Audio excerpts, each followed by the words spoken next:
Di beberapa hari lalu, selalu dan setiap tahun masih ada pertanyaan terulang, diulang berkali-kali, bagaimana hukumnya mengucapkan Selamat Natal.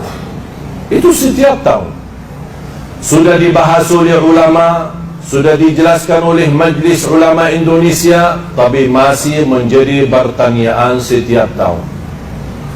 Saya ingin bertanya kepada jamaah, apakah anda sudah tahu arti Natal? Arti Natal adalah kelahiran, dan selamat atas kelahiran. Dan kepercayaan mereka, kelahiran itu adalah kelahiran Nabi Isa, yang dinamakan oleh mereka Yesus, anaknya Tuhan. Ketika mereka merayakan hari itu, berarti mereka merayakan kelahiran anak Allah. Kita sebagai orang Muslim sudah belajar, bahkan sudah hafal, Qul huwallahu ahad, Allahus samad, lam yalid wa lam yulad. Tidak punya anak, dia tidak beranakan. Berarti kalau Allah tidak punya anak, kita sudah percaya dan yakin Allah subhanahu wa ta'ala Maha Esa, Al-Wahidul Ahad, Al-Hayyul Qayyum, Maha hidup dan Maha berdiri sendiri. Allah subhanahu wa ta'ala Maha berkuasa, Allah subhanahu wa ta'ala Maha kaya, tidak tergantung kepada makhluk siapapun. Tapi kalau kita mengucapkan Selamat Natal atas kelahiran anak Tuhan, berarti kita sendiri sudah mengingkari Qul huwallahu ahad. Ada orang berkata toleransi, kita kan basa-basi. Bagaimana kalau mereka mengajak kita makan babi? Boleh enggak basa-basi? Makan babi basa-basi demi mereka. Kalau memang boleh makan babi, boleh ucapkan Selamat Natal. Kalau sudah yang namanya babi haram dalam agama Islam, padahal itu hukumnya haram, belum sampai ke syirik, belum sampai ke kufur, kira-kira mana dosa yang lebih besar? Mengucapkan selamat atas kelahiran anak Allah atau makan babi? Jelas dosa jauh lebih besar kita berkata Allah mempunyai anak. Kita tidak, Islam tidak melarang kita bersahabat dengan orang yang beda agama. Islam tidak melarang kita berbisnis dengan orang beda agama. Islam tidak melarang kita bertetangga dengan orang beda agama. Islam tidak melarang itu. Yang aku heran, semua kebebasan dalam agama dibolehkan. Bergaul dengan mereka, silaturahim dengan mereka, jalan-jalan dengan mereka, berbisnis dengan mereka, pinjam uang dengan mereka, bagaimana sama-sama hidup dengan mereka, bertetangga, dan itu semua tidak ada larang. Ketika datang hanya Selamat Natal, oh kenapa Islam susah? Subhanallah, anehnya manusia. Banyak hal yang dibolehkan, kenapa fokusnya hanya begitu saja? Mengapa susah mau mengucapkan? Kita harus menunjukkan, walaupun kita diajarkan menghormati beda agama. Rasul hidup di tengah masyarakat yang di kufar Quraisy di Makkah, hidup di Madinah dan tetangga orang Yahudi. Tapi Rasul SAW tidak pernah mengikuti perayaan mereka. Rasul tidak pernah mengikuti mengucapkan selamat hari-hari raya mereka. Tapi Rasul tetap tetangga mereka. Rasul silaturahim kepada mereka. Rasul tetap berbaik dan sahabat dengan mereka, bahkan berbisnis dengan mereka.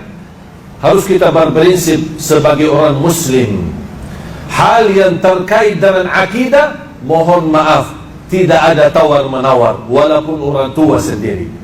Di luar itu, saya baik, sahabat, memberikan yang baik untuk semua orang, siapapun. Bahkan Islam menilai memberikan pahala yang besar bagi orang-orang yang memberikan perhatian kepada binatang. Saya yakin anda semua sudah hafal hadis seorang wanita yang memberikan air minum kepada anjing. Allah ampuni dosanya, padahal anjing dihukum Islam najis dan haram. Tapi Allah melihat perbuatannya, biarpun anjing najis, tapi karena berlaku baik, memberikan kasih sayang kepada binatang, Allah menilai itu. Bagaimana kalau kita kasih sayang kepada manusia?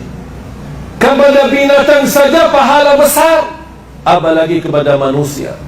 Jangan salah fahami, kalau kita dan ulama-ulama kita melarang kita mengucapkan selamat Natal, jangan Anda merasa Islam itu tidak mau menerima toleransi dalam tengah masyarakat. Islam adalah teroris, Islam adalah keras. Tidak. Semua dibolehkan, tapi dalam hal yang terkait akidah, kita harus tahu diri. Jangan sampai kita merusak akidah kita tanpa kita tahu, tanpa kita sadar. Akhir hayat kita, na'udzubillah, kita ingin ucapkan kalimat syahadat, ternyata tidak bisa mengucapkannya karena kita sudah keluar dari Islam tanpa kita merasakan. Harus kita berbanyak istighfar, harus kita membela dan menjaga akidah kita, karena akidah itu tidak bisa dibeli, karena akidah itu adalah modal hidup kita, bahkan bekal keselamatan kita nanti di hadapan Allah hari kiamat. Bahkan orang-orang yang terjaga akidahnya, walaupun disiksa di neraka sebab dosa maksiat, tapi tetap diselamatkan, karena tidak boleh orang kekal di neraka Jahannam karena dia masih membawa dua kata syahadat, asyhadu an la ilaha illallah wa asyhadu anna Muhammad Rasulullah. Nabi Isa adalah Nabi yang mulia, bahkan beliau membawa berita gembira kedatangan Nabi Muhammad sallallahu alaihi wasallam, dan itu yang dihapuskan dalam kitab Al-Injil. Padahal Nabi Musa sudah menyampaikan berita gembira, akan datang setelahku orang yang mulia bernama Nabi Muhammad, di riwayat bernama Nabi Ahmad, dan dua-dua Ahmad dan Muhammad artinya orang yang terpuji. Nabi Isa orang-orang Nabi, dan tidak sah iman seorang mukmin kalau dia tidak percaya kepada Nabi Isa, bahkan kepada seluruh Nabi. Dan kita sudah hafal rukun-rukun iman, di antaranya percaya kepada seluruh Nabi dan Rasul.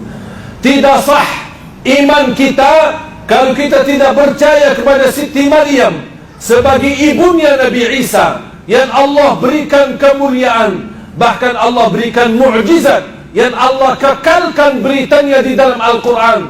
Kun fayakun, seorang ibu bisa mempunyai anak tanpa ada suami.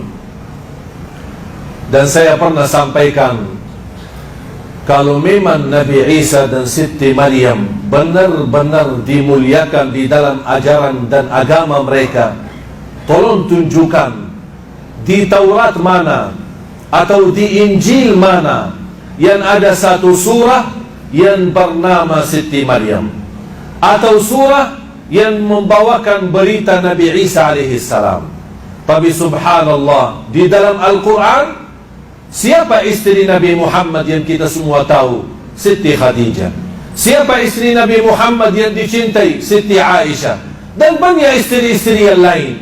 Tapi tidak ada satu surah pun yang bernama surah Khadijah atau bernama surah Aisyah. Tapi karena kita umat Islam memuliakan Siti Maryam, memuliakan Nabi Isa alaihi salam, Allah turunkan Al-Quran yang kita baca, dan Allah kekalkan Al-Quran sampai hari kiamat. Ada satu surah lengkap dari awal sampai akhir, namanya surah Maryam. Dan saya ingin, kalau Anda punya kenalan orang-orang non-muslim, boleh Anda hadiahkan hanya surah Maryam dan terjemahan, supaya mereka tahu persis kapan kelahiran Nabi Isa alaihi salam. Yang mereka percaya kelahiran Nabi Isa atau kelahiran anak Tuhan tanggal 25 Desember. Padahal di dalam Al-Quran, kelahiran Isa itu adalah di musim turunnya buah kurma yang dinamakan rutab. Rutab itu adalah kurma separuh atau setengah matang. Itulah musim, tidak boleh dan tidak mungkin bisa berbuah pohon kurma di musim dingin, di musim salju. Harus musim panas, bahkan panas sekali, baru bisa berbuah. Allah ceritakan persis keadaan kelahiran Nabi Isa, tapi mereka merubahkan dalam sejarah dan mempalsukan cerita Natal, menjadikan 25 Desember yang menjadi hari-hari biasa, hari dingin dan hari sejuk. Yang kita lihat sekarang di negeri barat memang musim salju, musim dingin, termasuk di negeri Arab sendiri. Oleh karena itu jamaah sekalian, jangan pengaruhi dari media yang benar-benar nyata, yang batil-batil nyata. Kita harus menjaga akidah dan tetap kita berakhlak baik sama semua orang. Siapapun agamanya, apapun agamanya, kita berbaik sama semua orang. Mengapa? Karena kita membawa pesan, wa ma arsalnaka illa rahmatan lil alamin. Itu akidah kita. Rahmat bagi seluruh alam, rahmat bagi binatang, rahmat bagi pohon-pohon, rahmat bagi seluruh makhluk, rahmat bagi manusia, rahmat bagi non-muslim, rahmat bagi sesama muslim. Dimanapun kita berada, membawa perjuangan Nabi Muhammad rahmatan lil alamin.